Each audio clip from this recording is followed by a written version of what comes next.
नमस्कार साथियों, आप सभी का स्टडी विद श्री कुंज बिहारी यानी एसकेबी ग्रुप में स्वागत है। आज की हमारी कक्षा का विषय है पर्यायवाची शब्द। जी हाँ, आज हम एक नई सीरीज स्टार्ट करने वाले हैं, पर्यायवाची अब सबके साथी सीरीज। ठीक है, इसमें हम 100+ पर्यायवाची कवर करेंगे जिसके 3 पार्ट होंगे। ठीक है, हर पार्ट में 30+ पर्यायवाची आपके होंगे। ये जो पर्यायवाची आज हम 100 स्टार्ट करने वाले हैं, किसी न किसी परीक्षा में कोई ना कोई शब्द कहीं ना कहीं आया ही है, तो आप कोई भी छोड़कर नहीं जाओगे। ठीक है, अच्छा, इसको शुरू करने से पहले हमें इसका वेटेज देख लेते हैं। ये जो है परीक्षा में, किसी परीक्षा में 5, 4, 3, 2 या 1 नंबर के आते ही आते हैं। ठीक है, कोई भी परीक्षा ऐसी नहीं है, अगर सामान्य हिंदी का 10 नंबर की भी आ रही है किसी पेपर में, तो वहाँ पे भी 1 नंबर लेके पर्यायवाची बैठता है। ठीक है, अब मुझे एक बात बताओ, आप करंट अफेयर्स के नोट्स बनाते हो, हर दिन बनाते हो, चाहे सुबह दोपहर या रात किसी भी टाइम लिखते होंगे।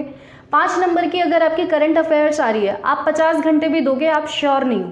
लेकिन अगर आपका सामान्य हिंदी के पेपर में अगर आपके पास पर्यायवाची शब्द का वेटेज 5 नंबर का है और आप उसमें से कोई एक भी अगर आपका छूट गया, तो इसका मतलब वो जानबूझकर गलती हो गई ना। यहाँ तो जो अब हमारे 100+ होने वाले, कोई भी हमें उसमें से छोड़कर नहीं जाना है। ठीक है, आपको एक बार लिखना है, ये बार बार तो आप नहीं लिखोगे, सिर्फ एक बार लिखना है, नोट्स बनाने हैं इसके और फिर इसको याद करना है। ठीक है, तो चलो अब हम पर्यायवाची शुरू करते हैं बिना किसी देरी के। ठीक है, देखो सबसे पहला पर्यायवाची है हमारे पास सूर्य का, बहुत ज़्यादा महत्वपूर्ण, कई बार परीक्षा में पूछा गया है। ठीक है, तो देखो सूर्य के पर्यायवाची क्या है। सबसे पहले दिनकर और दिवाकर, यानी कि जो दिन लेके आता है या अंधकार मिटा करके दिन लेकर आता है। दिन से ही आपके पास एक और बन सकता है दिनमणि। ठीक है, ये भी सूर्य का ही पर्यायवाची, ये भी आप ध्यान रखना। ठीक है, फिर आता है भास्कर और फिर आता है भानु, यानी कि भानु का मतलब तेज और भास्कर मतलब जो प्रकाश उत्पन्न करे। कौन कर रहा है? सूर्य कर रहा है। ठीक है, तो किसके पर्यायवाची हो गए? सूर्य के पर्यायवाची हो गए। अब देखो दिनेश, यानी कि आप अच्छा, एक पता है ये ध्यान इसलिए भी रखना क्योंकि इसमें ना दिन प्लस ईश बना हुआ है, यानी कि ए और ई मिलकर क्या बन गए? गुण संधि बन गए। ठीक है, तो इसलिए भी ये महत्वपूर्ण है। आप जब हम संधि पढ़ेंगे ना, इसको ध्यान रखेंगे। ठीक है, अब देखो आदित्य क्यों कहते हैं सूर्य को? जो देव माता अदिति है, ये उनके पुत्र हैं, इसलिए इनका एक नाम पड़ता है आदित्य। ठीक है, फिर देखो अंशुमाली, अब ध्यान से देखना, ये जो अंशु है ना, अंशुमाली में, और प्रभाकर में प्रभा, अंशु का मतलब किरण और प्रभा का मतलब भी किरण, यानी कि जो किरण ने लेकर आए। ठीक है, वो कौन हो गया? सूर्य। और अंशुमाली यानी कि किरणें जिसकी माला है, क्या है? किरणें जिसकी माला है, उसे हम क्या कह रहे हैं? अंशुमाली कह रहे हैं। तो अंशुमाली, और ये इसलिए भी महत्वपूर्ण याद रखना क्योंकि ये ना अंशुमाली बहुव्रीहि समास का उदाहरण है और ये परीक्षा में पूछा हुआ है, बहुव्रीहि समास का उदाहरण।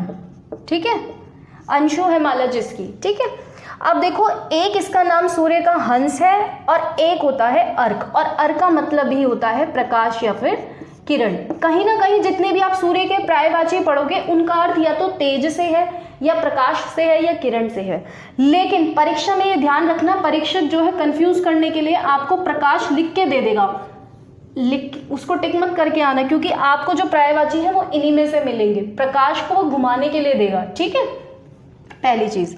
अब देखो दूसरा, देखो इसका पतंग। ठीक है, अब आप मकर संक्रांति पे पतंग उड़ाते हो। अब मैं ये बता रही हूँ आपको ये याद कैसे रखना है। मकर संक्रांति पे पतंग उड़ाते हो, सुबह का टाइम बहुत अच्छा होता है और जो उस समय की जो किरणें होती है सूर्य की, वो स्वास्थ्यवर्धक होती हैं। तो पतंग हम कहाँ उड़ा रहे हैं? आसमान में उड़ा रहे हैं, और आसमान में हमारे पास क्या है? सूर्य है। तो आप इसको ऐसे याद रखोगे। फिर देखो तरणी, बहुत ज्यादा महत्वपूर्ण, लगा लो इसको, समरूप भिन्नार्थक के लिए भी महत्वपूर्ण है, पर्यायवाची शब्द के लिए भी महत्वपूर्ण है और वर्तनी की दृष्टि से भी महत्वपूर्ण है। देखो कैसे, ये देखो तरणी, ये तरणी, ठीक है, और ये तरुणी। तो ये जो हमारे पास तरुणी है, ये तो है हमारे पास नवयुवती। ठीक है, ये जो तरणी है हमारे पास है नौका, और जब तरणी पे निर्णय पे छोटी ई की मात्रा है तो ये हमारे पास क्या है? सूर्य है। ये वर्तनी की दृष्टि से भी तीनों महत्वपूर्ण, पर्यायवाची से भी, और जब हम समरूप भिन्नार्थक सीरीज शुरू करेंगे उसके लिए भी महत्वपूर्ण है, पहले ही बता रही हूँ। ठीक है, अब आप देखो रवि, रविवार को इनकी विशेष पूजा होती है, तो आप जानते ही होंगे सूर्य देव का एक नाम रवि है। अब देखो मरीचि, इसको हाईलाइट कर लेना बहुत अच्छे से, महत्वपूर्ण लगा करके। मरीचि, इसको भी देखो समरूप भिन्नार्थक जब हम पढ़ेंगे ना, अब मैं कैसे बताऊंगी वो ध्यान रखना है आपको, कभी नहीं भूलोगे। मरीचि, मैंने जब च पे छोटी ई की मात्रा चढ़ाई और च पे बड़ी ई की मात्रा चढ़ाई, ठीक है, जब च पे छोटी ई की मात्रा चढ़ाई तब तो इसका अर्थ है किरण से या प्रकाश से, ठीक है। लेकिन जब बहुत सारी किरणें मिलेंगी तो क्या बन जाएगा, सूर्य बन जाएगा। तो ये जब च पे बड़ी ई की मात्रा आ जाएगी तो ये क्या हो जाएगा, हमारे पास सूर्य हो जाएगा, ठीक है। अब देखो इनका एक नाम मार्तंड है, और आप इसको कैसे याद रखना वो सुनो। देखो जब सूर्य की किरणें बहुत प्रचंड होती है तो ऐसे याद करो, इसको मार देती है इंसान को, मतलब मारने वाली होती है इस तरीके से। तो आप, हालांकि इसका अर्थ दूसरा है, इनका बहुत तेज होने के कारण इनका ये एक नाम पड़ा है, लेकिन इसको आप याद ऐसे रखो, आपको आसानी से याद रहेगा। तो इनका एक नाम मार्तंड है, बहुत ज़्यादा महत्वपूर्ण लगा कर रखना, ठीक है, मार्तंड। फिर एक दूसरा नाम देखो सविता। बच्चे यहाँ क्या है, गलती करेंगे, लेकिन आज की क्लास देखने के बाद आप कभी गलती मत करना, क्योंकि सविता नाम देख के पता है क्या करेंगे, लड़की का नाम है, सबसे पहले सूर्य देख के पर्यायवाची में इसी को काट देंगे और कुछ और लगाएंगे। लेकिन अब आप कैसे ध्यान रखोगे, से से हमारे पास सविता है और से ही हमारे पास सूर्य है, यहाँ से आपको ऐसे इसको याद रखना है, ठीक है। तो ये आपके पास अब आपको कौन कौन से बहुत ज़्यादा याद रखने हैं, जिनको आप छोड़ने की गलती बिल्कुल नहीं करोगे। देखो दिनकर, दिवाकर, दीनमणि, भास्कर, भानु, ये आपको बहुत मतलब बचपन से आप पढ़ते ही आए होंगे और आप कभी भूलोगे भी नहीं। आदित्य एक इसका याद रखना, क्योंकि देव माता अदिति के नाम से है। अंशुमाली आप छोड़कर नहीं जाओगे, अर्क आप छोड़कर बिल्कुल नहीं जाओगे, तरणी आप नहीं छोड़कर जाओगे, मरीचि गलती भी मत करना, मार्तंड और सविता मैंने पहले ही बता दी है, ठीक है। अब हम आते हैं नंदिनी पे। देखो नंदिनी का अर्थ होता है पुत्री, ठीक है, या फिर बेटी कह देते हैं, या फिर आत्मजा। जब मैंने आपको वो पढ़ाए थे अनेक शब्द, तो मैंने आपको बताया था जय का मतलब होता है जन्म लेने वाला, तो आत्मजा यानी आत्मा से जन्म लेने वाली, तनुजा, तन्या, दुहिता, अंगजा और सुता, ये सारे हमारे पास किसके हैं, पुत्री के पर्यायवाची। लेकिन क्या आप इनसे सबके पुत्र के पर्यायवाची नहीं बना सकते, बिल्कुल बना सकते हो। देखो पुत्र की, यहाँ से पुत्री का पुत्र हो गया, और नंदिनी से नंदन हो गया, ठीक है, बेटी से बेटा हो गया, और आत्मजा से आत्मज हो गया, तनुजा से तनुज हो गया, तन्य से तनय हो गया, अंगजा से अंगज हो गया, सुता से सुत हो गया। ये आपके पास अब किसके पर्यायवाची हो गए, नंदिनी के, पुत्र के और सूर्य के। तो यानी यहां तक आप कितने पर्यायवाची पढ़ चुके हो, 3। अब आपको और क्या चीज़ ध्यान रखनी है, ये मैंने नंदिनी आपके लिए पहले ही क्यों लिया है, क्यों, और सूर्य ही पहले क्यों लिया है, क्योंकि अब जो यमुना के पर्यायवाची आएंगे ना, इन सूर्य के पर्यायवाची और नंदिनी के पर्यायवाची से मिलकर बने होंगे। आप ये नंदिनी, जब हम पर्यायवाची भी यमुना का बनाएंगे तब आप ध्यान रखोगे नंदिनी, और रवि इसके लिए महत्वपूर्ण होगा बनाने के लिए, और ठीक है। आप अभी ये देखो, हाँ तन्या भी महत्वपूर्ण होगा बनाने के लिए, और ठीक है ना। तो आप ये देखो सुता भी आएगा, ठीक है। तो यहाँ से हम यमुना के पर्यायवाची बनाएंगे, लेकिन उससे पहले आप इसको नोट करो, फिर हम आगे बढ़ते हैं। चलिए अब हम शुरू करते हैं। तो देखो आपके पास यमुना का पर्यायवाची आता है पहले, ठीक है।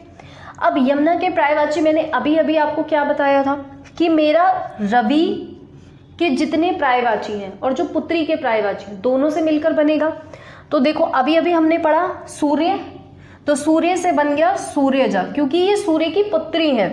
तन्या हमने पुत्री का पढ़ा, सूर्य की पुत्री है तो सूर्य तन्या। इनका यमुना का एक नाम जमुना भी है, ठीक है। रवि की पुत्री है, रवि यानी सूर्य यानी कि रविजा, भानु यानी सूर्य यानी कि उनकी पुत्री है भानुजा। फिर देखो तरणी, अभी हमने सूर्य का पढ़ा था तो वहीं से एक नाम क्या आ गया, तरणीजा आ गया। यही हमने अर्कजा पढ़ा सूर्य के लिए, तो यहाँ पे क्या आ गया, अर्कजा। फिर आता है हमारे पास तन्या और नंदिनी दोनों पुत्री के लिए, और रवि तन्या और रवि नंदिनी यमुना के लिए। कालिंदी और कृष्णा, अब ये देखो कृष्ण की पत्नी होने के कारण नाम इनका कृष्णा, ठीक है। अब ऐसे याद रखना है आपको, ठीक है। अब देखो कालिंदी, कालिंदी क्या है, ये ना कालिंद गिरी से, जो कालिंद पर्वत है वहां से इनका उद्गम माना जाता है, ठीक है, वहाँ से इनका उद्गम है, तो इसलिए इनका एक नाम है कालिंदी। ठीक है, और इसलिए भी कह देते हैं क्योंकि इनका यमुना का जो जल है वो काला है, इसलिए भी कह देते हैं। ठीक है, अब देखो अश्व के पर्यायवाची, देखो इसमें कौन कौन से आप नहीं छोड़ोगे। देखो आपको कालिंदी याद रखना है, आप इसमें कृष्णा भी याद रखना, रवि तन्या, रवि नंदिनी, ये सब आपको याद रहेंगे। तरणीजा और अर्कजा आप ध्यान से रखना, यमुना और जमुना से ये आपको याद रहेंगे ही। तो ये आपको सूर्य से बनने वाले तन्या, सूर्यजा, ये सब आपको सूर्य और पुत्री से मिलकर याद हो जाएंगे अपने आप। ठीक है, अब देखो अश्व के पर्यायवाची, देखो रथ में लगते हैं, एक नाम रथ्य। ठीक है, घोड़ा आप सभी जानते हो। बाजी, इसे ऐसे याद करो जो हारने वाली बाजी को भी जिता दे। ठीक है, तो ये क्या करता है, जंग में जिताने का काम करता है, इसलिए एक नाम इसका ऐसे याद रखो, बाजी। ठीक है, फिर एक नाम इसका आपको याद रखना है तुरंग, जो इसका पर्यायवाची है।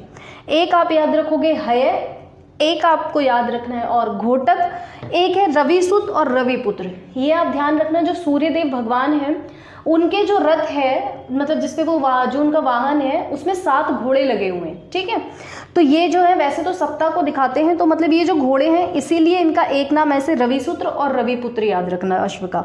ठीक है, एक आता है सैंधव, एक आता है दधिका और एक सरता आपको याद रखना है। अच्छा, इसको याद करने का एक तरीका बता देती हूँ। जो दधी है ना, इसका अर्थ होता है दही, और दही का रंग कैसा होता है, सफ़ेद होता है। तो आप इसका नाम यहाँ से याद रखना, घोड़े कैसे होते हैं, सफ़ेद भी होते हैं, तो वहाँ से एक इसका नाम आप याद रखोगे, दधिका। ठीक है, तो आपको इसमें जो बिल्कुल छोड़ने ही नहीं है, सैंधव, घोटक, हय, बाजी और दधिका और सरता। ठीक है, ये नाम आप बिल्कुल नहीं छोड़ के जाओगे। ठीक है, अब आप आओ तलवार पे। तलवार का देखो, एक असी, दूसरा चंद्रहास, और ये चंद्रहास पता है कौन सी तलवार है, ये वही तलवार है जिसे रावण ने शिवजी जी को प्रसन्न करके लिया था। ठीक है, तो जब इन्होंने शिवजी जी ने उनको प्रसन्न करके दे दिया, तो सीता हरण के समय उसी तलवार से, चंद्रहास नामक तलवार से उन्होंने जटायु के पंख काट दिए थे। ठीक है, तो चंद्रहास एक है खड़ग, एक है कृपाण। सिख लोग रखते हैं ना अपने पास, तो कृपाण भी इसका एक नाम है। करवाल, क्योंकि हाथ में रखी जाती है। शमशीर, अब देखो इसे पता है याद ऐसे रखना है, शमशीर को आप शीर से बना दो पहले तो शेर। ठीक है, फिर आपने शेर के नाखून देखे हैं, देखो तलवार भी ऐसे ऐसे दिखती है, कुछ कुछ है ना, ऐसी दिखती है, और जो शेर के नाखून है तो वो भी कुछ ऐसे दिखते हैं, तो आप वहाँ से इसको याद रखना। वैसे जो शमशीर का अर्थ होता है शेर के पंजे की तरह घुमावदार होता है, लेकिन मैंने आपको याद कैसे रखना है उसको याद करने का एक तरीका बताया है। ठीक है, अब देखो इसका एक पर्यायवाची होता है खंग। खंग ध्यान रखना, खंग, लेकिन अगर खग आया तो ये पक्षी का पर्यायवाची है, इसे अभी हम आगे पढ़ेंगे, लेकिन यहाँ पर ध्यान रखना ये जो अनुस्वार लगा हुआ है इसको बहुत अच्छे से ध्यान रखना। ठीक है, तो आपको इसका चंद्रहास याद रखोगे, आप इसका कृपाण तो आपको याद रहेगा ही, खड़ग भी आप याद रखना, और खंग आप इसका ज़रूर याद रखना, और असी भी मत छोड़ना। ठीक है, ये खड़ग भी, तो आप ये छोड़कर बिल्कुल नहीं जाओगे। ठीक है, अभी आप इसको नोट करो, फिर आगे के पर्यायवाची बताती हूँ। चलिए अब हम हाथी का पर्यायवाची देखते हैं। ठीक है, देखो ये पहला इसका पर्यायवाची है कुंभी। अच्छा, सबसे पहले आपको एक चीज़ बता दूं, जो कुंभ होता है उसका अर्थ तो होता है कलश। ठीक है, आपको इसे याद कैसे रखना है सिर्फ वो बता रही हूँ। अब आपने कभी हाथी का पेट देखा है, ऐसा नहीं होता कलश जैसा सा, एकदम ऐसा मोटा सा। ठीक है, तो आप इसे ऐसे याद रखोगे, जो कुंभी है वो क्या है, हाथी। ठीक है, इसे गज भी बोलते हैं, इसको हस्ती भी कहते हैं, इसको करी भी कहते हैं, इसको कुंजर भी कहते हैं। अच्छा, कुंज क्या होती है, जो शाखा या लताओं से घिरा हुआ स्थान होता है उसे कहते हैं कुंज। तो ये क्या करता है, कुंजों में तो रहता ही है ना, मतलब इस तरीके से आप इसको कोरिलेट करके पढ़ोगे। ठीक है, तो ये आपके पास क्या हो गया, कुंजर। अब इसको नाग भी कहते हैं, इसको सिंधुर भी कहते हैं, इसको दंती भी कहते हैं, इसको वारण भी कहते हैं।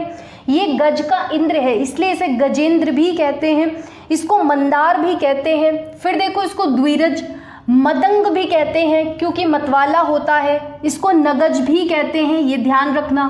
2 तरीके से पान करने के कारण इसका नाम द्वीप है, ये भी कहते हैं। फिर एक आता है गयंद, ठीक है, ये याद रखना है। फिर इसका नाम अगज भी है और इसको इब भी कहते हैं, ये महत्वपूर्ण आपको याद रखना है। सूंड के कारण इसका एक नाम वितुंड आपको याद रखना है। ठीक ठीक है, इसको देखो यहाँ पे आपका करी आया था और इसी के साथ आप याद रखोगे करिंद्र। ठीक है, क्या याद रखोगे? करिंद्र। और यहाँ पे नाग आया है ना, इसी के साथ आप यहाँ बना लो अपना नगज। ठीक है, अब देखो ये जो दंती है इसको दंती कहते हैं। आपको पता होगा जो हाथी के दांतों का व्यापार है बहुत ज़्यादा है, इसी की वजह से हाथियों की बहुत ज़्यादा जो है क्या कहते हैं हत्या भी की जाती है, लेकिन इसको रोका गया है। ठीक है, अब जो दंती और दंतावल ये आपको दोनों नाम एक साथ याद रखने हैं। ठीक है, करिंद्र हो गया, मंदार हो गया, गजेंद्र हो गया। अच्छा, एक चीज़ जो है, जो हाथी का जो जन्म है, जैसे जब समुद्र मंथन हुआ था तो ऐरावत नाम का हाथी निकला था, वो इंद्र को दे दिया था। ठीक है, अगर मान लो आपको इंद्र हस्ती दिखाई दे तो इसका मतलब समझ जाना कि ये किसके बारे में बात हो रही है। कहीं पर अगर आप पढ़ोगे जब तो इस समझ जाना कि ये ऐरावत हाथी के बारे में बात हो रही है, या इंद्र कुंजर या इंद्र करी, इस तरीके से नाम दिखाई दे अगर आपको। ठीक है, अब हम बढ़ते हैं अगले पर्यायवाची की तरफ जो कि हमारा धनुष का है। अच्छा, इसमें आपको याद कौन कौन से रखने हैं वो आप देखना। देखो, इसमें आप मतंग याद रखोगे, इसमें आप कुंजर, करी और करिंद्र दोनों याद रखोगे, गयंद जरूर याद रखोगे, इब याद रखोगे, और दंते और दंतावल एक साथ, गजेंद्र आपको याद रहेगा ही, और आप इसमें मंदार याद रखना और द्वीप याद रखना। इन्हें बिल्कुल मत छोड़ना।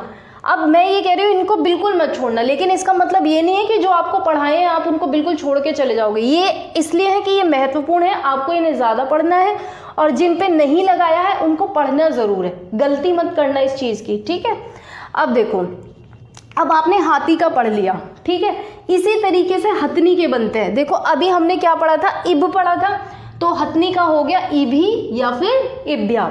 ठीक है, कुंजर पढ़ा था कुंजरा, हस्ती पढ़ा था हस्तनी, और नाग पढ़ा था नागांगना और करेणु।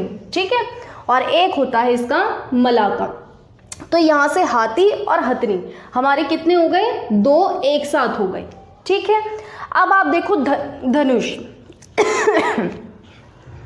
उससे पहले देखो आप बाण का। ठीक है, बाण को कहते हैं विशीख। तो जब आप धनुष का पढ़ोगे तो ये है विशीख आसन, यानी कि बाण को किस पर रखा जाता है? धनुष पर रखा जाता है, तो इसलिए विशीख तो हमारे पास हो गया बाण, यानी बाण का आसन, बाण को जिस पर रखा जा रहा है, तो ये हो गया धनुष का। ठीक है, इसको शीली मुख भी कहते हैं बाण को। ठीक है, नाराज लोहे के बाण को कहा जाता है। ठीक है, लोहे का जो बाण होता है उसको कहते हैं नाराज।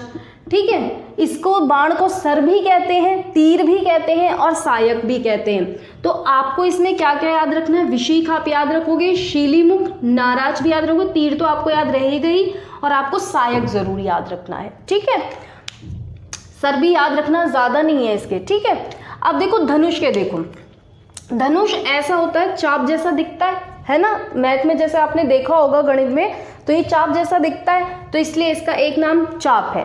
एक है इसका नाम पिनाक। देखो, ये ध्यान रखना, जो पिनाक है वो शिव के धनुष का नाम है। धनु आपको याद रहेगा, शय हटा देना, धनु हो गया एक नाम। ठीक है, शर का मतलब भी क्या होता है? बाण होता है।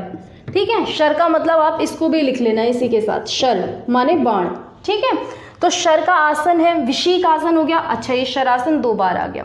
ठीक है, कमान हो गया, कोदंड हो गया। देखो, ये बांस से निर्मित जो है, ये राम जी का जो धनुष था उसको कहते हैं। ऐसा कहते हैं कोदंड के बारे में, जब तक इनके जो बाण जब एक बार निकल जाता था इस धनुष से, तो अपना जो भी लक्ष्य है उसको भेद कर ही वापस आता था। ठीक है, अब देखो सारंग क्या है? जो श्री कृष्ण के पास जो धनुष था उसका नाम है सारंग। ठीक है, जो कृष्ण जी के पास था। फिर आता है एक धनवा और एक आता है कारमुक। अब आप यहाँ पे कौन सा याद रखोगे? पिनाक का बिल्कुल नहीं छोड़ना, चाप, और ये आपको बहुत आसानी से याद रहेगा, धनु भी याद रहेगा, शर और विशीख एक साथ याद करना, याद रहेगा। ठीक है, कोदंड और सारंग अभी ना जब बिल्कुल सारे पर्यायवाची हो जाएंगे तब मैं आपको ये पर्यायवाची कराऊंगी, इसको ना हाईलाइट करके रखना, ये बहुत ज़्यादा महत्वपूर्ण पर्यायवाची है आपका। ठीक है, फिर आता है धनवा और कारमुक, ये दोनों भी आपको याद रखने हैं। ठीक है, ये आप याद रखो ना।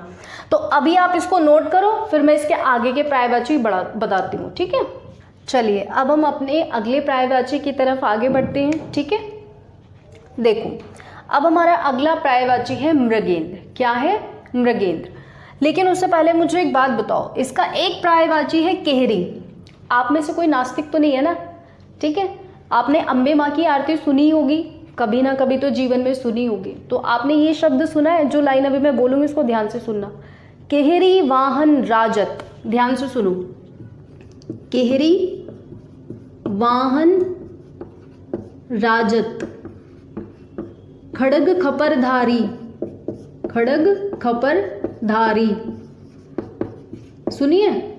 सुरनर मुनिजन सेवक तिनके दुखहारी।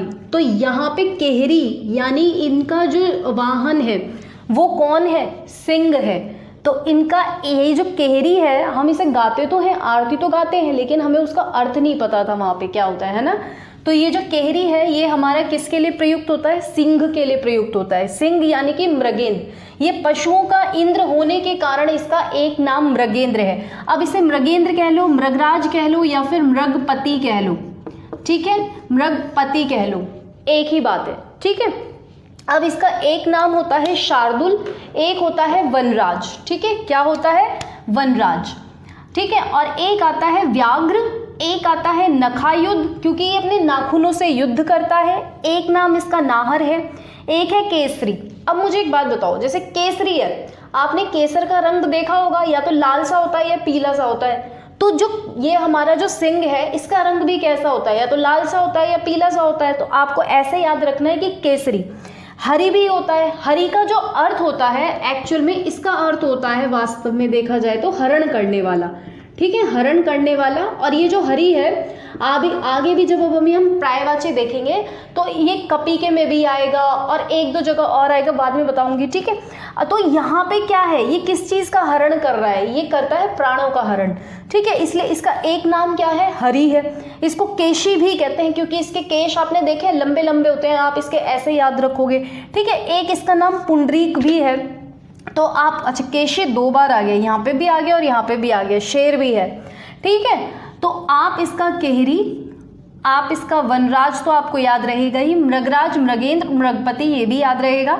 आप पुंडरीक याद रखना, आप नखायुद्ध, अच्छा एक पंचनख भी याद रखना। इसके जो नाखून होते हैं 5 होते हैं। ठीक है, आप ये भी याद रखोगे इसमें पंचनख। एक व्याघ्र जरूर याद रखना। नाहर, केसरी जो मैंने अभी बताया वहां से आपको जरूर याद रहेगा। हरि याद रखना। ठीक है, ये आप याद रखोगे, बाकी एक बार बस देख लेना। ठीक है, अब देखो किरण क्या है हमारे पास? किरण, ठीक है, ये हमारे पास क्या है? देखो अंशु।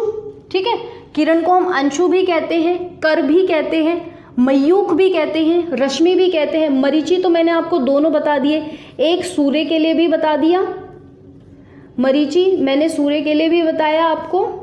जब ची पे बड़ी की मात्रा है तो ये हमारा सूर्य के लिए है, और जब छोटी की मात्रा थी च पर तो ये हमारा किरण के लिए था। और जो किरण का एक हमारा है इसको हम गबस्ती भी कहते हैं। क्या कहते हैं? गबस्ती। तो आप गबस्ती, मरीचि, मयूख और अंशु ये आप जरूर याद रखेंगे। ठीक है, अब अगला देखो पर्वत। पर्वत को आप गिरी कहते हैं, ये तो आपको सबको पता होगा। मेरू भी कहते हैं, ये भी सबको पता होगा। लेकिन अब जो पृथ्वी के पर्यायवाची है ना, उससे मिलते जुलते इसके कई पर्यायवाची बनते हैं। देखो पृथ्वी को हम कहते हैं भू, तो भू पे धरा हुआ यानी कि पृथ्वी पर रखा हुआ। भूमि भी कह देते हैं पृथ्वी को, तो भूमि पर धरा हुआ है जो। ठीक है, आदि, आदि को आप इसको ऐसे याद करो क्योंकि ये प्रारंभ से है। ठीक है, तो आप इसको ऐसे याद करो। फिर आता है मही। मही भी पृथ्वी का पर्यायवाची होता है, तो मही धर यानी पृथ्वी पर रखा हुआ। तुंग का अर्थ जो होता है वो होता है ऊंचाई से, और ये क्या होते हैं? ऊंचे होते हैं, है ना, ऊंचे होते हैं, इसलिए इसका एक नाम क्या हो गया? तुंग हो गया। अचल क्योंकि चल नहीं सकते, एक ही जगह पर स्थिर रहेंगे। पहाड़ है। धरा पृथ्वी को कहते हैं, इसलिए धरा पर रखे हुए, इसलिए एक नाम धराधर है। एक नाम है इसका नग जो पर्यायवाची में, और एक है इसका शैल। आपने शैलपुत्री माता पार्वती का एक नाम सुना होगा। ठीक है, तो वो जो शैलपुत्री है यानी कि वो पर्वत की पुत्री है, इसलिए एक नाम इसका शैल। ठीक है, एक नग आपको ध्यान रखना है। अब आप कौन कौन से यहाँ पे याद रखोगे जो बिल्कुल छोड़ने नहीं है? एक तो महीधर जरूर याद रखना, तुंगी जरूर याद रखना, नग और शैल जरूर याद रखना। छोड़ने के लिए मैंने बोला नहीं है, आप सारे देखोगे, लेकिन इन पे एक अलग से नज़र गड़ा कर रखनी है। ठीक है, आप इनको नोट करो, फिर आगे बताती हूँ। चलिए अब हम अपने अगले पर्यायवाची की तरफ आगे बढ़ते हैं। ठीक है, तो देखो बादल का पर्यायवाची पढ़ने से पहले या समुद्र का पर्यायवाची पढ़ने से पहले या कमल का पर्यायवाची पढ़ने से पहले हमें जान लेना ज़रूरी है जल के पर्यायवाची को। ठीक है, किसके पर्यायवाची देखने होंगे? हमें जल के देखने होंगे। तो देखो जल का पहला पर्यायवाची हमारे पास क्या है? अम्बु। ठीक है, दूसरा है सलील, ये बहुत ज़्यादा महत्वपूर्ण, इसको याद रखना सलील को। ठीक है, अम्बु, तोय, उदक, वारी भी कहते हैं। पानी तो जानते ही हो आप सब, नीर भी जानते हो, जीवन देता है क्योंकि पानी के बिना जीवन संभव नहीं है, इसलिए जल को जीवन भी कहते हैं। पय क्योंकि पीने के योग्य है। ठीक है, अमृत भी कहते हैं क्योंकि जीवन दे रहा है तो अमृत ही हुआ। ठीक है, अम्ब भी कहते हैं और आब भी कहते हैं। तो आब, अम्ब, पय, अम्बु, तोय, नीर, उदक और वारी और जीवन, ये आप याद रखोगे। ठीक है, ये मैंने अम्बु तो अकेला भी पूछ लिया जाता है, सलील भी जल के लिए अकेला पूछ लिया जाता है और ये भी जीवन भी पूछ लिया जाता है। लेकिन बाकी जो तोय हुआ या वारी हुआ या नीर हुआ, पय हुआ, इनसे पर्यायवाची बनेंगे अभी आप देखोगे कैसे। देखो बादल का पर्यायवाची जब हम देखेंगे तो मैंने कहा जल, जब आप जल के पर्यायवाची में देखो दै लगाओगे तो बादल के पर्यायवाची बनेंगे, जब धी लगाओगे समुद्र के पर्यायवाची बनेंगे और जब जय लगाओगे तो कमल के पर्यायवाची बनेंगे। तो पहले हम दै और धी, ये देखो धी और दै, जब दै लगा रहे हैं तो बादल के, धी लगा रहे हैं तो समुद्र के पर्यायवाची बनेंगे। अब देखो नीर जल का पर्यायवाची पढ़ा था ये रहा, और दै लगा दिया बादल का, ऐसे ही जलद, ऐसे ही पयोद हो गया, ऐसे ही यहाँ से देखो वारी था, दै लगाया वारिद। अब देखो वारीधर यानी कि जिसने जल को धारण कर रखा है, जलधर कह लो। पय जल हो गया, पय को धारण कर रखा है। अम्बु यानी कि जल, तो पयोधर, अम्बुधर, जलधर, वारीधर, और कोई है इसमें धर वाला, एक ये धाराधर। तो ये हमारे सारे किसके हो गए? बादल के पर्यायवाची हो गए। इसमें जो बहुत ज़्यादा महत्वपूर्ण याद करके रखोगे वो होगा घन का पर्यायवाची। ठीक है, फिर देखो इसको मेघ कहते हैं, ये आपको याद ही रहेगा। एक इसका सारंग याद रखना, मैंने आपको सारंग पे बताया है ना, ये बहुत महत्वपूर्ण है, इसको आगे भी हमें करना है। अब देखो तोय भी हमने जल का पढ़ा है, तोयद, घनश्याम क्योंकि सांवले रंग के भी होते हैं, और नवध्वज भी इसको कहते हैं, ये याद रखना। जीमूत भी बादल का पर्यायवाची है, महत्वपूर्ण, इसको याद रखना है आपको। ठीक है, और बाकी ये जितने भी जल के पर्यायवाची हैं दै लगा के बन रहे हैं, इनको याद रखना है। ठीक है, दै लगाकर, और धर और मेघ और एक इसका बलाहक।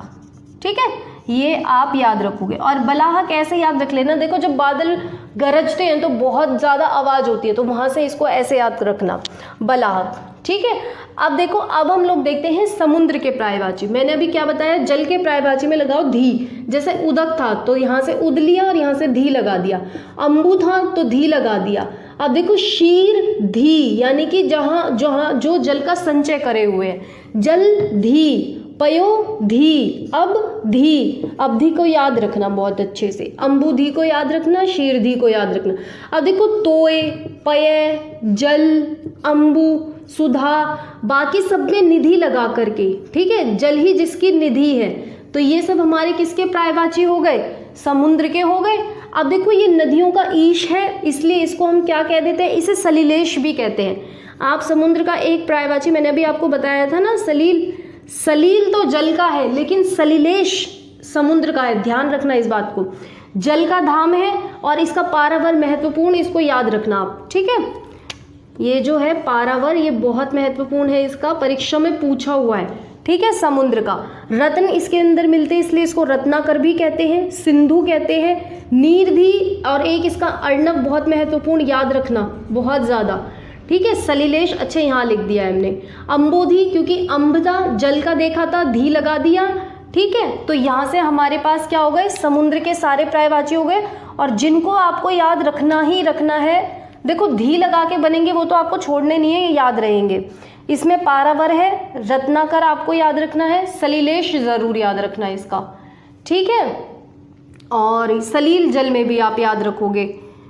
हाँ, अवधि हो गया। ठीक है, ये हो गया। चलो अब देखो जंगल के पर्यायवाची देखो, आप देखो जंगल को हम अरण्य भी कहते हैं, जंगल को वन भी कहा जाता है, विटीप भी कहते हैं। ये आपको अरण्य परीक्षा के लिए महत्वपूर्ण, विटीप महत्वपूर्ण, कांतार छोड़ने की बिल्कुल गलती नहीं करनी है, कांतार को परीक्षा में पूछा हुआ, ठीक है। जंगल को अटवी भी कहते हैं, ठीक है, बयावान भी कहते हैं। कभी ऐसा सुना है जैसे कुछ बच्चे अकेले रहते तो उनके मम्मी पापा उनको ये भी कह देते हैं बिल्कुल बयावान में जाके बसोगे क्या तुम लोग, इस तरीके से, तो आपको वहां से याद आएगा ये, ठीक है। विपिन, विपिन इसका पर्यायवाची है, कानन इसका पर्यायवाची है। अच्छा मुझे एक बात बताओ, जब आपको अनेक शब्द पढ़ाए थे मैंने तब भी आपको बताया था दावानल जंगल में लगने वाली आग को कहते हैं, यानी कि ये जो दाव था इसका अर्थ मैंने आपको शायद वहाँ भी बताया था कि दाव का अर्थ होता है जंगल से और अनल का मतलब होता है आग, यानी कि जंगल में लगने वाली आग, ठीक है। तो ये हमारे पास जंगल, दाव किसको कहते हैं, जंगल को कहते हैं, ठीक है। एक इसका पर्यायवाची है गहन, एक है अख्य, तो आपको इनको याद रखना है, आप इनको नोट करो, फिर मैं कमल का पर्यायवाची और आगे और पर्यायवाची बताती हूँ। चलिए अब हम अपने अगले पर्यायवाची की तरफ आगे बढ़ते हैं, जो हमारे पास किसका पर्यायवाची होगा, कमल का पर्यायवाची होगा। मैंने आपसे अभी क्या कहा था जब हमने जल का पर्यायवाची पढ़ा था, जब आप उसमें जय लगाओगे तो कमल का बनेगा, दय लगाओगे तो बादल का बनेगा और धी लगाओगे तो समुद्र का बनेगा। तो वहीं अब हम कमल का देखने वाले हैं, जहां पे हमने क्या लगाया है, जय लगाया है। तो देखो जल में लगाया जय तो बन गया कमल का, अंबु भी हमारे पास जल का पर्यायवाची था, जय लगाया बन गया कमल का, नीर यानी जय लगा दिया नीरज, वारी भी जल का, जय लगा दिया कमल का, सरसी आप याद रखना ये बहुत घुमाता है परीक्षा में, ठीक है। सरसिज किसका है, कुछ बच्चे इसे तालाब का लगाए आते हैं, ये ध्यान रखना, ठीक है, सरसिज। फिर आता है अम्बोज, ये भी अभी हम जल में पढ़कर आए हैं, ठीक है, अब्ज, ठीक है। पंकज, पंक का अर्थ होता है कीचड़ में, कीचड़ में जो जन्मा हो या उत्पन्न हो, ठीक है। एक इसका नाम है उत्पल, उत्पल से आपको याद रखना है, उत्पल तो कमल है ही, लेकिन जब समरूप भिन्नार्थक देखोगे ना वहां पे उपल का अर्थ पत्थर होता है और उत्पल का अर्थ कमल होता है, और ये बहुत महत्वपूर्ण है और परीक्षा में पूछा हुआ है, इसलिए इसको बॉक्स में बनाकर बंद करके रखना। जब समरूप भिन्नार्थक देखेंगे सीरीज तब वहां पर इसे भी पढ़ेंगे, ठीक है। तो अभी आपका इसमें हमारे पास क्या हो गया, पाथोज, एक इसका नाम है कुशेष्य, एक इसका है मकरंद, एक है कुवलय। अच्छा मुझे एक बात बताओ, आपने देखा ये जो कमल होता है कुछ इस तरीके की वलय की जो आकृति होती है इसमें जाकर के खिलता है, तो ये जो चीज है आप इसे ऐसे याद रखना, कुवलय यानी कि किस कैसी परिधि सी में होता है, वृत्ताकार परिधि में होता है, तो कुवलय भी हो गया।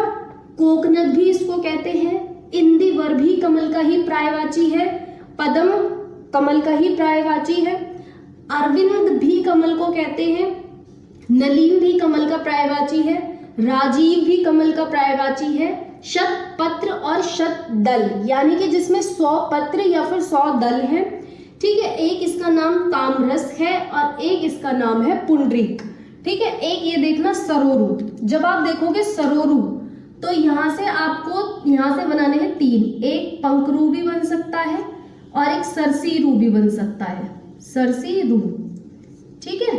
ये भी हमारे पास कमल के ही पर्यायवाची है।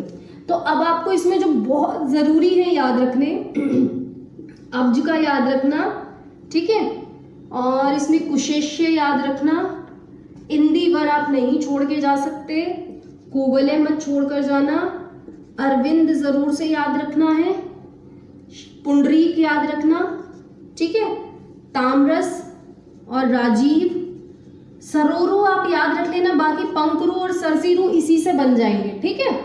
अम्बोज या तो ये तो जल का तो याद है ही, तो ये तो अपने आप याद रहेंगे, अम्बुज फिर भी मत छोड़ के जाना, कई बार बच्चे छोड़ देते हैं बताने के बाद भी, ठीक है। तो ये आपको कमल के पर्यायवाची में बहुत अच्छे से याद रखने, और एक जलजात भी परीक्षा में आया हुआ है, जलजात, ठीक है, जो जल में जन्म लेने वाला हो, यानी कमल के जो पर्यायवाची का अर्थ है कहीं ना कहीं इससे जाकर मिलेगा, या तो जल में जन्मा है, कीचड़ में जन्मा है, इस तरीके से इसके पर्यायवाची आते हैं, ठीक है। अब देखो, अब यहाँ पे आप देखो धनंजय, ठीक है, क्या देखोगे? धनंजय। धनंजय किसको कहते हैं? धनंजय कहते हैं अर्जुन को। किसको कहते हैं? अर्जुन को कहते हैं। अब देखो, जो अर्जुन की माता का नाम है, एक था कुंती नाम, और कुंती का ही एक दूसरा नाम था प्रथा। ठीक है, प्रथा। तो इन्हीं के दोनों नामों की वजह से इनका एक नाम प्रथा की वजह से पड़ा पार्थ, और कुंती से बन गया कौंते। ठीक है, गांडीव इनके धनुष का नाम था, ये गांडीव धनुष धारण करते थे, इसलिए इनका नाम पड़ गया गांडीवधारी।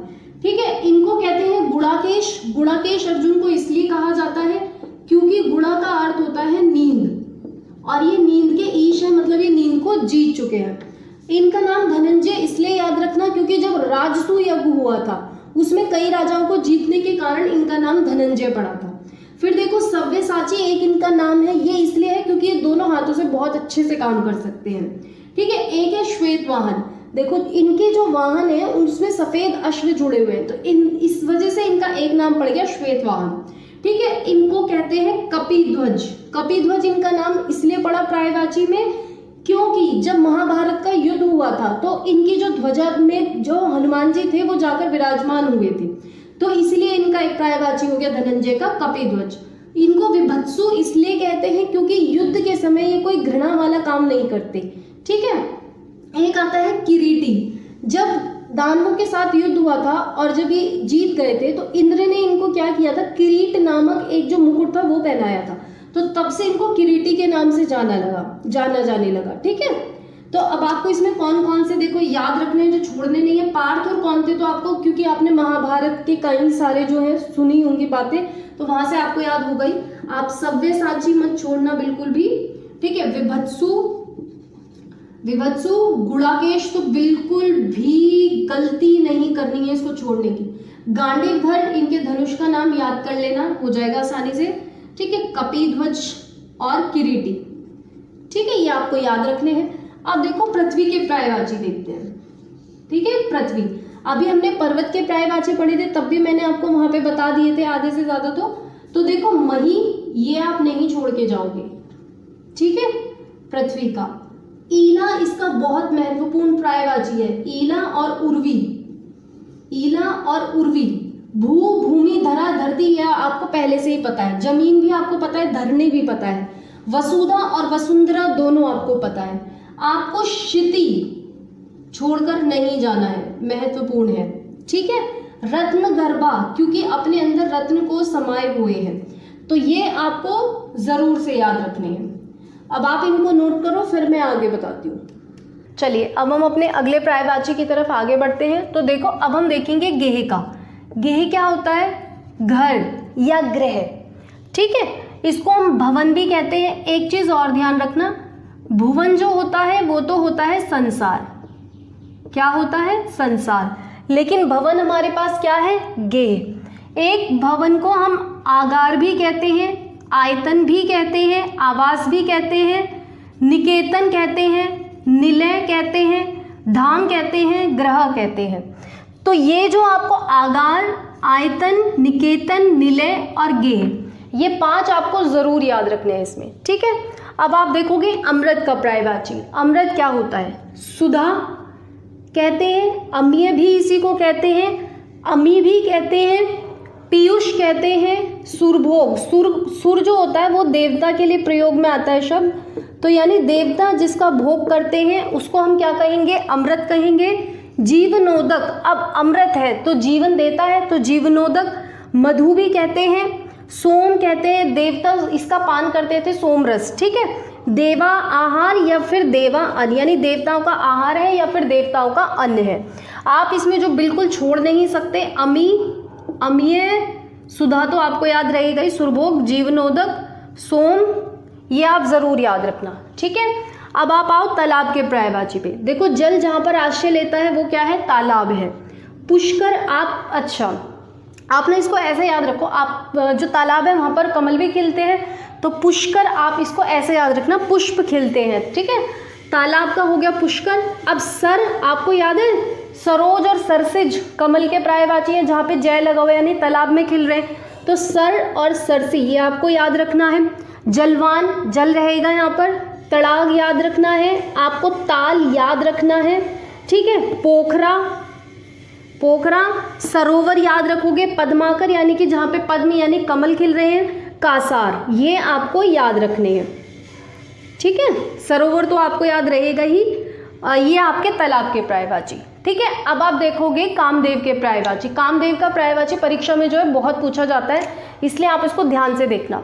देखो कामदेव यानी कि मदन, यानी मन को क्या कर देते हैं, मतवाला कर देते हैं। मार यानी कि इसे, अब पता है देखो इसके दो पर्यायवाची हैं, एक मार और एक स्मर। ये आप कैसे याद रखोगे, देखो स्मर आप ऐसे याद रखना जैसे स्मरण शक्ति, जब कामदेव के बाण चलते हैं तो इंसान अपनी स्मरण शक्ति जो है वो भूल जाता है थोड़ी देर के लिए, ठीक है। अब फिर एक तो स्मर हो गया, आप इसको ऐसे याद रखोगे। मार कैसे याद रखोगे कि बिल्कुल होश नहीं है, ठीक है। तो आप क्या, ये क्या है, मार, इसका एक पर्यायवाची हो गया। मन को मत देते हैं इसलिए इनका एक नाम मनमत, मनसीज इसका एक नाम, ठीक है। कुसुम शर, देखो कुसुम जो होता है वो तो होता है पुष्प, शर जो होता है वो होता है बाण, यानी कि फूलों का बाण ये लेते हैं, इसलिए इनका एक नाम क्या हो गया, शर मतलब बाण, कुसुम मतलब फूल। तो फूलों का बाण जिसके पास है वो कौन है, कामदेव। मकर ध्वज, इनकी जो ध्वजा है उसमें मकर का चिन्ह बना हुआ है, इसलिए इनको मकर ध्वज कहते हैं।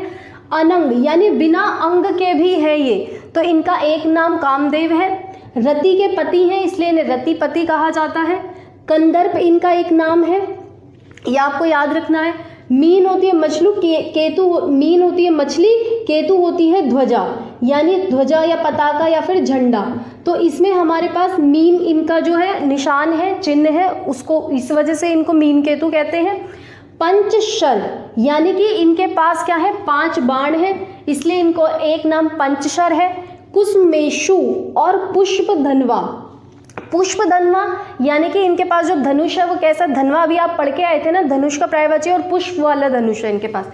कुसमेशु ये आपको याद रखना है, ठीक है। प्रद्युमन जो श्री कृष्ण और रुक्मिणी जी के पुत्र हैं, इसलिए इनका एक नाम प्रद्युमन है, वहां से मीन केतु, अच्छा 2 बार आ गया। केतन इनका एक नाम है, एक नाम इनका काम है, एक नाम मयन है, एक है मनोज, एक है कुसमायुध। आयुध का मतलब होता है यहाँ पे हथियार, यानी फूल ही जिसका हथियार है, तो उसे हमने क्या कहा, कुसमायुध, यानी कि कामदेव का पर्यायवाची। और मनोभव, इसे ऐसे याद रखो, मन के भावों को जागृत करते हैं, ठीक है। तो आपको कौन कौन से बिल्कुल भी जो छोड़ के नहीं जाने हैं, आप इसमें मन मत ध्यान रखना, कुसुम शर भी याद रखना, अनंग, वैसे इसके सारे ही पर्यायवाची जो है ना महत्वपूर्ण ही है, आप इनको ऐसे समझो, सारे ही हैं, पंचशर, प्रद्युमन, केतन, काम, कुसमायुध, मयन और मनोज। क्योंकि परीक्षा में क्या होता है कि कई बार आपको 4-4 पर्यायवाची दे देते हैं या 5-5, 6-6 दे देते हैं एक ही ऑप्शन के अंदर। ऐसे जैसे आपसे पूछा कामदेव का पर्यायवाची बताओ, ऑप्शन आपको पता है कैसे देंगे, A, B, C और D, और यहाँ पे 5 पर्यायवाची दिए, उसमें मान लो 4 पर्यायवाची कामदेव के, 1 नहीं है, फिर अगले 4 में भी कामदेव के 4 दे रखे हैं और 2 नहीं है या 1 नहीं है। तो इस तरीके से इनको कई बार बहुत सारे मिलाकर पूछ लिया जाता है, इसलिए आप इसको छोड़ना नहीं, ये आप इसको सारे याद रखो इसके, ठीक है। मार भी है, आप कामदेव के मत छोड़ना। चलो आप इसको नोट करो, फिर आगे बताती हूँ। चलिए अब हम अपने नेक्स्ट पर्यायवाची की तरफ आगे बढ़ते हैं, ठीक है। तो देखो अब हम देखेंगे मछली का। मछली का पर्यायवाची मीन और मत्स्य, मैं अब तक कई बार अभी आपको बता चुकी हूँ। इसमें आपको जो झष है और जो शफरी है, ये इसको बहुत महत्वपूर्ण है, याद रखना। इसको मकर भी कहते हैं और इसको जल जीवन भी कहते हैं, क्योंकि ये क्या है, जल ही इसका जीवन है, वो तो हम बचपन से पढ़ते आ रहे हैं, तो ये जल जीवन हो गया। तो आप ये 2 झष और शफरी ये ज़रूर याद रखना। मीन और मकर तो अभी तक आप कई पर्यायवाची में पढ़ चुके हो, कामदेव में भी पढ़ा है अभी अभी आपने, है ना। अब देखो गंगा का पर्यायवाची, देखो जो गंगा है इनका एक नाम है जानवी, एक नाम है सुरसरी, एक है देवसरी। सरी का मतलब देख लो, पहले तो होता है नदी, ठीक है, और अभी अभी मैंने आपको बताया था सुर कहते हैं देवताओं को, तो इनका एक नाम सुरसरी हो गया या देवसरी हो गया। अब देखो ये 3 पथ की तरफ गमन करती है, इसलिए इनका जो एक नाम है त्रिपथ गाय उनकी जो शिवजी जी की जटाएं हैं उनसे निकलती हैं, धरती की तरफ जाती हैं, आकाश की तरफ जाती हैं और पाताल की तरफ जाती हैं, इसलिए इनका एक नाम क्या हो गया, त्रिपथगा। एक इनको कहते हैं सुरधरी, सरिता का मतलब नदी ही होता है, तो सुरधनी और सुरसरिता ये नदी के जो है ईश्वरी कही जाती हैं, तो इसलिए इनका एक नाम है नदीश्वरी। देव नदी है और देव पगा है, इनका एक नाम है अलकनंदा, इनको एक नाम है विष्णुपदी क्योंकि विष्णु के पैरों से निकली है इसलिए। एक नाम है इनका मंदाकिनी, एक है भागीरथी क्योंकि भागीरथ लेकर आए इनको। ध्रुव नंदा एक इनका नाम है, एक है अमर तरंगनी, तरंगनी का मतलब क्या होता है, नदी से ही है और अमर करने वाली है, तो ये आपको ध्यान रखना है। और इसमें आपको कौन कौन से छोड़ने नहीं है, त्रिपथगा। सुर से आप सारे ही एक साथ याद रख लेना, सुरसरी, देवसरी, सुरधुनी और सुरसरिता, ठीक है। नदीश्वरी है, अलकनंदा आपको याद रखना है यहाँ पे, ध्रुवनंदा, अमर तरंगनी, जानवी, सुर से ही आपको सारे याद रखने हैं और नदीश्वरी, ठीक है। विष्णुपदी याद रखना। फिर देखो अली का पर्यायवाची, अली को हम कहते हैं भ्रमर, भंवरा या भौरा, ये तो आपको तीनों याद होंगे ही, बचपन से पढ़ते आ रहे हो, ठीक है। एक इसका चंचरिक है जो आपको याद रखना है, इसको अली को भृंग भी कहते हैं, मिलिंद भी कहते हैं, मधुकर भी कहते हैं, मधुप भी कहते हैं, मधुराज भी कहते हैं और मधुभक्षा भी कहते हैं, ठीक है। एक अली तो ये है आपका, लेकिन एक अली ध्यान रखना सखी भी होता है, जब समरूप भिन्नार्थक शब्द पढ़ेंगे इसको तब देखेंगे, ठीक है। एक है इसका सिलीमुख, इसको सिलीमुख भी कहते हैं, षटपद भी कहते हैं और द्विरेफ भी कहते हैं। मधु के सारे एक साथ, मधुकर, मधुप, मधुराज और मधुभक्षा एक साथ याद रखना, ठीक है। तो ये आपको छोड़ने नहीं है।